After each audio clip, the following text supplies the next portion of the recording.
Hello students who are learning from home. Today we learned how to add with decimals. And so we started first off with a fluency to practice some things we've been learning. It's like review. And so first thing we did was we started with this number.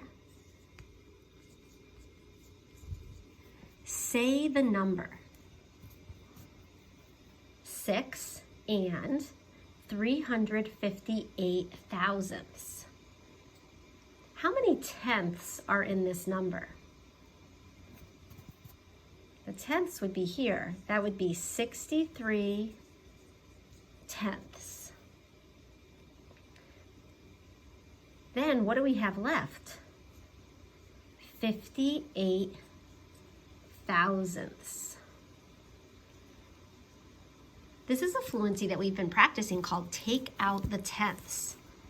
So let's try with another number.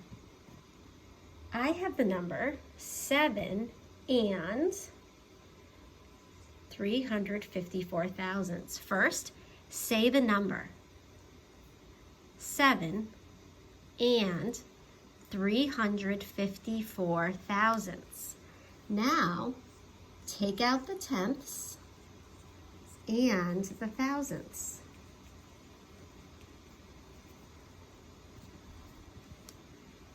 You would say 73 tenths, 54 thousandths. Let's try one more. What if we have the number 7.001? First, say the number. 7 and 1 thousandths. Then take out the tenths and the thousandths. This would be 70 tenths and 1 thousandths. All right, that's one of our little warm-ups for today. Next, we're going to learn how to round in a different way. So we've been rounding with a vertical number line, but there is a different way to look at this. So for those of you who still prefer to use the vertical number line, you can continue to do that. But this week, we're going to start practicing another way of rounding. So if I have the number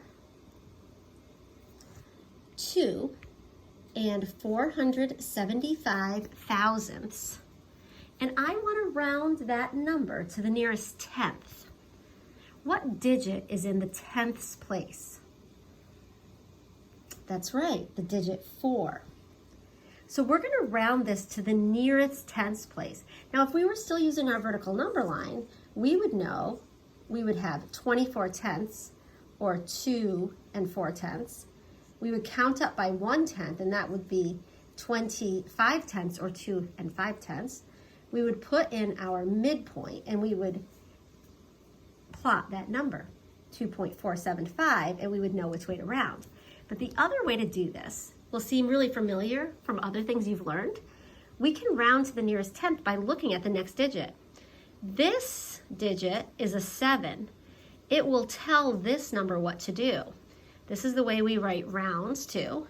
2 and 475 thousandths. If I have 7 thousandths, that's going to mean that this tenth is going to round up. My answer would be 2 and 5 tenths. On my vertical number line, I would plot 2.475 here, and I would round up. Two different ways to solve the same problem. Let's try one more like this. What if I have the number 2 and 987 thousandths, and I want to round it to the nearest tenth? I look at my tenth place value, and it's a 9. Which digit will tell me if I need to round up or down? That's right, this digit, the 8. That will tell me if this rounds up or down. Well, if it's an 8, that means I'm going to round up. which would mean my 9/10 would round up to 10/10.